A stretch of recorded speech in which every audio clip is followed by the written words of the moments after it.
سیدنا امیر معاویہ رضی اللہ تعالیٰ نے 20 سال حکومت کی، بہت مدبر تھے، سمجھدار تھے، اور اللہ نے ان سے وسعت کا کام لیا۔ حضرت عمر رضی اللہ عنہ کے زمانے میں جو دین کو وسعت مل رہی تھی وہ سیدنا امیر معاویہ کے زمانے میں بھی اسی طرح جاری رہی۔ انہوں نے 20 سال حکومت کی۔ جب 10 سال گزرے تو ایک صحابی تھے حضرت مغیرہ بن شعبہ رضی اللہ تعالیٰ عنہ، یہ بڑے جلیل قدر صحابی ہیں جنہوں نے درخت کے نیچے بیعت رضوان کی تھی۔ لقد رضی اللہ عن المؤمنین اذ یبایعونک تحت الشجرہ، انہوں نے وہ شجرہ والی بیعت کی ہوئی تھی۔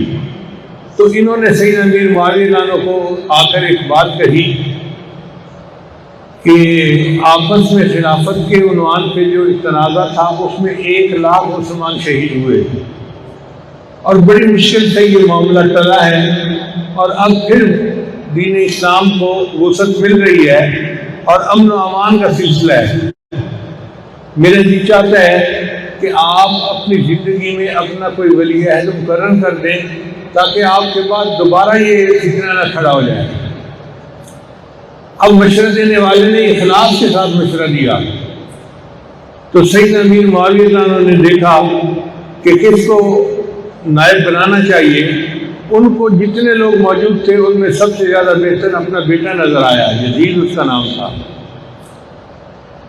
چنانچہ انہوں نے 10 سال کے بعد یزید کو اپنا ولی عہد متعین کر دیا، اور اس پر لوگوں نے ان سے بیعت کر لی۔ جتنے مسلمان تھے سب نے بیعت کی سوائے 5 حضرات کے۔ یہ 5 حضرات نمایاں حضرات تھے، عالم حضرات تھے، بڑے شان رکھنے والے حضرات تھے۔ ان میں سے ایک سیدنا حسین رضی اللہ تعالیٰ عنہ، نبی علیہ السلام کے نواسے تھے اور جنت کے سردار تھے، جنت کے نوجوانوں کے سردار تھے، اور ان کی شان بڑی تھی، اور ان کو اللہ نے نبی علیہ السلام سے نسبت اتحادی عطا فرمائی تھی۔ ایک انہوں نے بیعت نہیں کی۔ ایک ابو بکر صدیق عنہ کے بیٹے عبد الرحمن بن ابی بکر، وہ بھی جو کہ صدیقی نسبت تھی، ان کو بھی اللہ تعالیٰ نے بڑا علم دیا تھا، انہوں نے بھی بیعت نہیں کی۔ اور تیسرا عبداللہ ابن عباس رضی اللہ تعالیٰ عنہ، یہ امام المفسرین بھی تھے اور نبی علیہ السلام کے بہت قریبی رشتہ دار تھے، انہوں نے بھی بیعت نہیں کی۔ ایک عبداللہ ابن عمر رضی اللہ تعالیٰ عنہ، یہ امام المحدثین تھے، حضرت عمر عنہ کے بیٹے تھے، اور ان کی علم کی نسبت بہت اونچی تھی، بہت بلند تھی، یہ بڑے علماء صحابہ میں سے سمجھے جاتے تھے۔ اور 5ویں تھے عبداللہ ابن زبیر رضی اللہ تعالیٰ عنہ، یہ سیدنا صدیق عنہ کے نواسے تھے، زبیر عنہ کے بیٹے تھے۔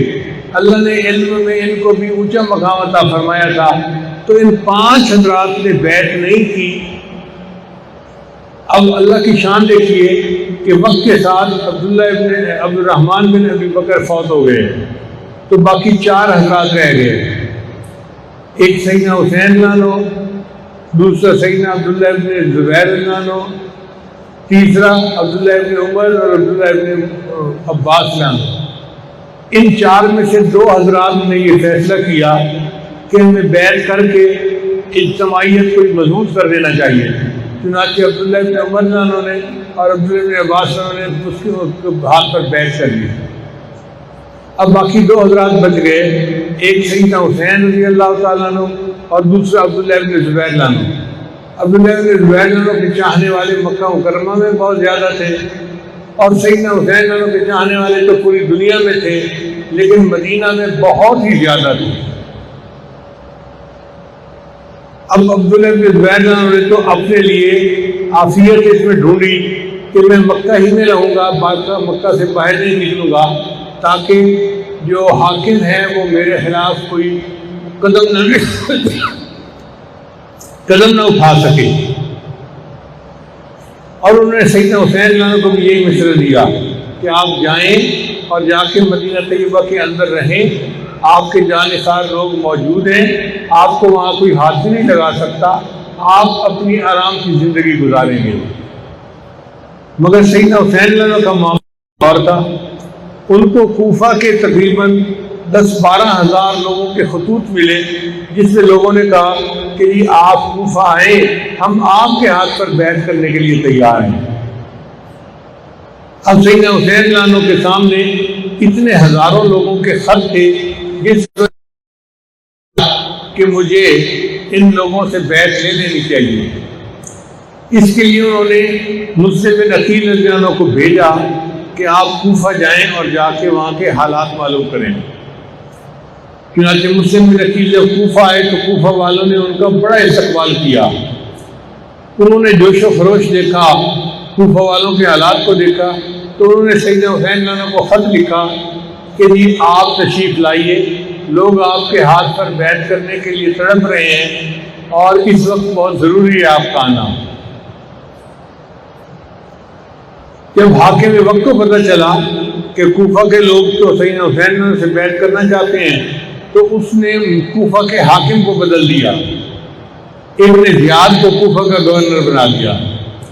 اب یہ ابن زیاد بڑا سخت طبیعت کا آدمی تھا، اس نے آ کر تقریریں کی اور لوگوں کو ڈرایا دھمکایا کہ تم اگر حاکم وقت کی بات نہیں مانو گے تمہارے ساتھ سختی کریں گے، یہ کریں گے، یہ کریں گے، اور لوگ سہم گئے۔ چنانچہ لوگوں نے اپنی رائے بدل لی۔ اب جب لوگوں کی رائے بدلتی نظر آئی تو جو نمائندے بھیجے تھے مسلم بن عقیل رضی اللہ عنہ، انہوں نے چاہا کہ میں خط لکھ کر سیدنا حسین رضی اللہ عنہ کو حالات کا اطلاع دے دیتا ہوں، مگر انہوں نے جس گھر میں پناہ لی وہاں ان کو شہید کر دیا گیا اور وہ دوسرا خط نہیں لکھ سکے بتانے کے لیے کہ اب حالات وہ نہیں رہے جو پہلے تھے۔ ادھر سیدنا حسین رضی اللہ عنہ نے ارادہ کر لیا کہ میں کوفہ چلتا ہوں۔ بعض صحابہ نے ان کو منع بھی کیا کہ آپ اگر جانا چاہ رہے ہیں تو اپنے ساتھ لشکر لے کر جائیں۔ انہوں نے کہا نہیں، اللہ میرے معافی کافی ہے، اور اگر اللہ کو منظور ہے میرا شہید ہو جانا تو میں شہید ہونے کے لیے تیار ہوں۔ موت سے تو وہ لوگ ڈرتے نہیں تھے، ان کے دل میں اللہ تعالیٰ کی محبت ایسی تھی کہ وہ ترستے تھے کہ ہمیں شہادت کا رتبہ نصیب ہو جائے۔ چنانچہ وہ اپنے کنبے کو لے کر، خاندان کی عورتوں مردوں کو لے کر وہاں سے نکلے۔ جب کوفہ کے قریب پہنچے تو ابن زیاد نے ایک شخص تھا، اس کا نام تھا شمر، وہ بہت ہی شفیع القلب بندہ تھا، اس کو بھیجا اور اس کو کہا کہ جا کے تم ان سے بیعت لو اور اس قصے کو ختم کرو تاکہ یہ معاملہ ختم ہو جائے۔ جب باقی سارے لوگ مجھ سے بیعت کر چکے ہیں تو پھر صرف یہ 100 بندے ہیں گھر کے، تو اس گھرانے کو بھی بیعت سے آمادہ کر لیا جائے۔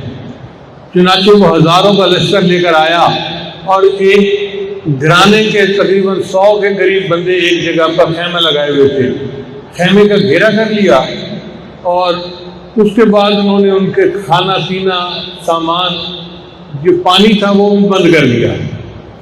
یہ محاصرہ کئی دن جاری رہا۔ سیدنا حسین جان نے 3 شرطیں پیش کی۔ فرمایا ایک شرط تو یہ ہے کہ مجھے یزید کو خود ملنے دیا جائے۔ اس نے کہا ملنے دیا جائے گا، پہلے بیعت کریں بعد میں ملاقات ہوگی۔ انہوں نے فرمایا بیعت کا ہی تو مسئلہ ہے، اگر بیعت کر لی تو پیچھے تو پھر جھگڑا ہی کوئی نہ رہا۔ اس نے کہا نہیں یہ شرط ہی میں مانتا۔ ان کا اچھا دوسری شرط یہ ہے کہ مجھے شام جانے دیا ہے، سرحد پار جانے دیا جائے۔ اس نے کہا نہیں ہم وہاں بھی نہیں جانے دیتے۔ تیسری شرط رکھی کہ اچھا مجھے مدینہ واپس جانے دیا جائے۔ اس نے کہا نہیں میں مدینہ بھی واپس نہیں جانے دیتا۔ تینوں شرطیں نہیں مانی۔ ایک کہ آپ اس کے لیے اس کی بیعت کریں میرے ہاتھ پر اور پھر آپ ان کے ساتھ جا کر ملیں۔ سیدنا حسین جانو تو عزم و استقامت کے پہاڑ تھے، ان کا یہ نہیں ہو سکتا کہ کسی کے پریشر میں آ کے، کسی کے دباؤ میں آ کے میں حد سے ہٹ جاؤں۔ مجھے جتنا مرضی تم پریشرائز کرو گے میں اللہ کے دین کے لیے ڈٹا رہوں گا۔ اگر اس میں میری جان جاتی ہے، میرا پورا کنبہ قربان ہو جاتا ہے تو میں اس کے لیے تیار ہوں۔ حالات کے قدموں میں کلندر نہیں گرتا، حالات کے قدموں میں کلندر نہیں گرتا، ٹوٹے جو ستارہ تو زمین پر نہیں گرتا، گرتے ہیں سمندر میں بڑے شوق سے دریا، لیکن کسی دریا میں سمندر نہیں گرتا۔ یہ نہیں ہو سکتا کہ میں بیٹھ کر لوں پریشر میں آ کے اور اپنے بات سے موقف سے پیچھے ہٹ جاؤں، میں ہرگز نہیں ہٹوں گا۔ چنانچہ اس پر وہ جو مخالفین تھے انہوں نے تلواریں لے لی اور آپس میں ایک دوسرے کے ساتھ مقابلہ شروع ہو گیا۔ اب یہ مقابلہ چند گھنٹوں کی بات تھی، چند گھنٹوں کے اندر سیدنا حسین لانو کے جتنے بھی ساتھی تھے سب کے سب شہید ہو گئے۔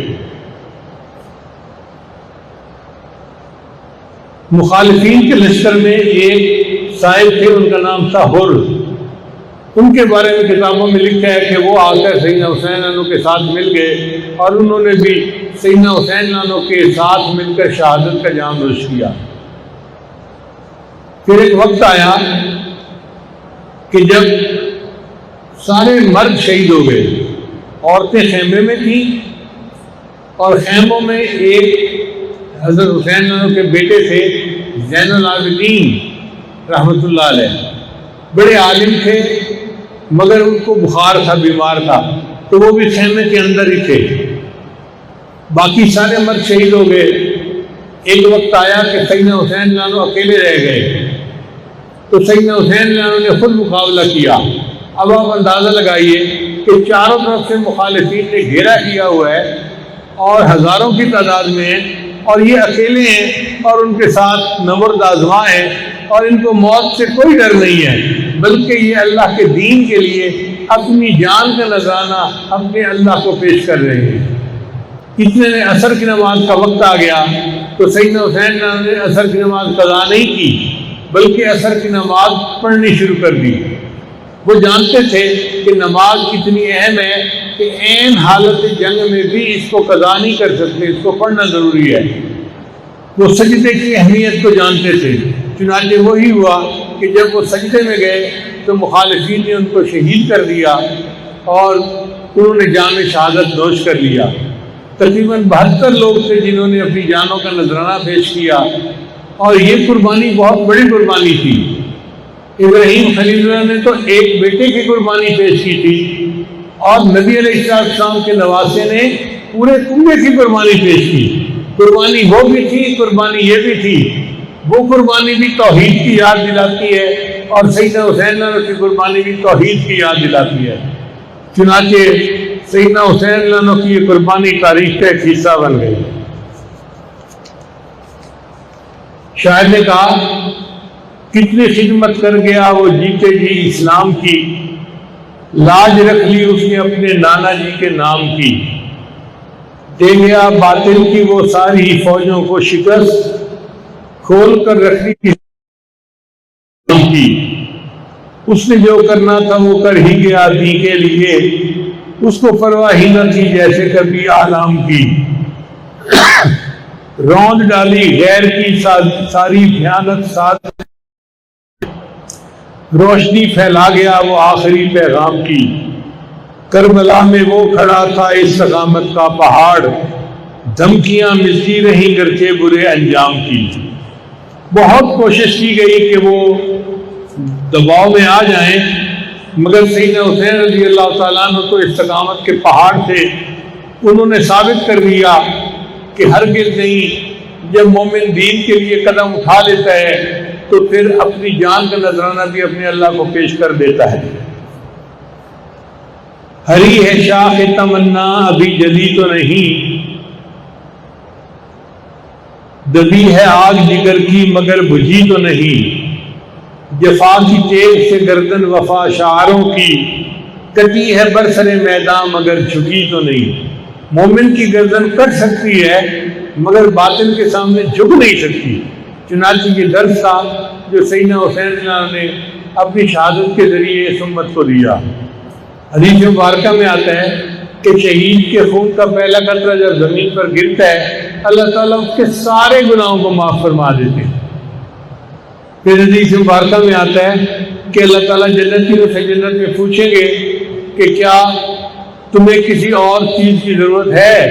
تمہیں کوئی چیز جو مزہ دیتی ہو اور نہ تمہارے پاس موجود ہو تو وہ چیز مجھے بتاؤ۔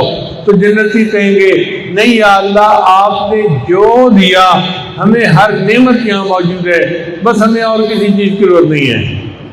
مگر شہید اس میں کھڑا ہوگا اور شہید کہے گا کہ یا اللہ، نعمتیں تو ساری یہاں موجود ہیں، لیکن ایک نعمت وہ تھی کہ دنیا میں جب میں نے آپ کے نام پہ اپنی جان قربان کی تھی، جو لطف اور مزہ مجھے اس میں آیا تھا وہ مجھے جنت میں بھی نہیں آ رہا۔ تو میرا دل یہ چاہتا ہے اوہ یا ثم اقتل، مجھے آپ پھر زندہ کر دے، پھر میں شہید کیا جاؤں، پھر زندہ کر دے، پھر میں شہید کیا جاؤں۔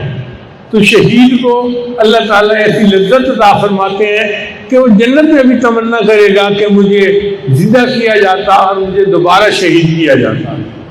چنانچہ حدیث مبارکہ میں آتا ہے قیامت کے دن اللہ تعالیٰ شہیدوں کو حکم دیں گے کہ شہید میرے عرش کے قریب آ جائیں۔ اگر کسی شہید کے راستے میں حضرت ابراہیم خلیل اللہ بھی کھڑے ہوں گے تو ابراہیم خلیل اللہ راستہ چھوڑیں گے تاکہ وہ شہید اللہ کے عرش کے قریب ہو جائے۔ اللہ تعالیٰ شہید کو اتنا مقام عطا فرمائیں گے۔ سیدنا حسین عنہ نے پوری امت کو یہ سبق دیا جس کو ایک شاعر نے اشعار میں یوں کہا ہے، تم یوں ہی سمجھنا کہ فنا میرے لیے ہے، تم یوں ہی سمجھنا کہ فنا میرے لیے ہے، پر غیب میں سامان بقا میرے لیے ہے۔ اللہ کے رستے کی جو موت آئے مسیحا، اکثیر یہی ایک دوا میرے لیے ہے۔ کیا غم ہے جو ہو ساری خدائی بھی مخالف، کافی ہے اگر ایک خدا میرے لیے ہے۔ توحید تو یہ ہے کہ خدا حشر میں کہہ دے یہ بندہ دو عالم سے خفا میرے لیے ہے۔ ایک اللہ کے لیے اپنی جان کو قربان کر دینا اور دین کو اپنی جگہ کے اوپر سلامت رکھنا، یہ بہت بڑی کامیابی تھی۔ آج لوگ تقاریر میں رافضی حضرات بہت عجیب و غریب قسم کی حکایتیں سناتے ہیں۔ ان حکایتوں کا راوی کون ہے پوچھا کریں ذرا۔ آپ بتائیں کہ جتنے سیدنا حسین عنہ کے حامی تھے وہ تو سارے شہید ہو گئے، خود سیدنا حسین عنہ بھی شہید ہو گئے، تو مرد تو کوئی تھا نہیں جو ان باتوں کی روایت واقعات کی بعد میں کرتا۔ باقی رہ گئی عورتیں، تو عورتیں خیموں میں تھیں۔ اب خیمے میں عورتیں ہوں اور باہر کشتی ہو رہی ہو دو بندوں کی، تو عورتوں کو پتہ بھی برج جلتا ہے باہر کیا ہو رہا ہے۔ وہاں تو گھیرے کے اندر جنگ ہو رہی تھی، تو کسی کو کیا پتا کہ باہر کیا ہو رہا ہے۔ اور اگر کوئی مرد تھا تو زین العابدین تھے جو بیمار تھے اور خیمے کے اندر تھے، تو وہ بھی ان باتوں کی روایت نہیں کر سکتے۔ اس سے پتہ چلتا ہے کہ جتنی روایات کربلا کے بارے میں ہیں وہ ساری کی ساری یزیدی فوجیوں کی ہوئی ہیں اور انہی کی روایتیں بیان کی ہوئی ہیں، اس کے اندر کوئی حقیقت نہیں ہے۔ ان روایات کے پیچھے مت جائیں، بس یہ ذہن میں رکھیں کہ اللہ کے محبوب صلی اللہ علیہ وسلم نے اپنے نواسے کو دین کی قربانی کے لیے ایسی تربیت دی تھی کہ ان کے نواسے نے دین کی خاطر پورا کنبہ قربان کر کے دکھا دیا۔ اس کو علامہ اقبال نے یوں کہا ہے، غریب و سادہ و رنگین ہے داستان حرم، کہ حرم کی داستان غریب کا مطلب ہوتا ہے انوکھی، 1 in million، اس کو غریب کہتے ہیں۔ غریب و سادہ اور رنگین، رنگین سے مراد یہ کہ خون بہا ہے۔ غریب و سادہ اور رنگین ہے داستان حرم، نہایت اس کی حسین ابتدا ہے اسماعیل۔ اس کہانی کی ابتدا اسماعیل علیہ السلام سے شروع ہوئی کہ انہوں نے اللہ کے نام سے اپنی جان قربان کی تھی، اور اس کی انتہا سیدنا حسین عنہ پہ ہوئی کہ سیدنا حسین عنہ نے اپنا پورا کنبہ قربان کروا دیا تھا۔ اس میں کوئی شک نہیں کہ سیدنا حسین عنہ کی قربانی بہت بڑی قربانی ہے۔ اللہ تعالیٰ ہمیں سیدنا حسین عنہ کے ساتھ سچی محبت عطا فرمائے اور جنت میں ان کے قدموں میں جگہ عطا فرمائے۔ نبی رسول نے فرمایا الحسین منی وانا من الحسین، یہ نبی علیہ السلام کے ساتھ سچی نسبت اتحادی ہونے کی دلیل ہے ان کے پاس۔ آج چونکہ 8 محرم کا دن ہے، اس لیے واقعہ کربلا کے بارے میں میں نے چند باتیں تاریخی آپ کی خدمت میں پیش کر دی۔ کسی شاعر نے کہا کٹا کر گردنیں دکھلا گئے ہیں کربلا والے، کٹا کر گردنیں دکھلا گئے ہیں کربلا والے، کسی بندے کے آگے جھک نہیں سکتے خدا والے۔ جو اللہ والے ہوتے ہیں وہ اللہ کے علاوہ کسی کے آگے نہیں جھکتے، بندوں کے آگے تو جھک ہی نہیں سکتے۔ اللہ تعالیٰ ہمیں بھی ایسا ایمان عطا فرمائے، ایسی ہمت اور ایسی استقامت عطا فرمائے۔ وآخر دعوانا ان الحمد للہ رب العالمین۔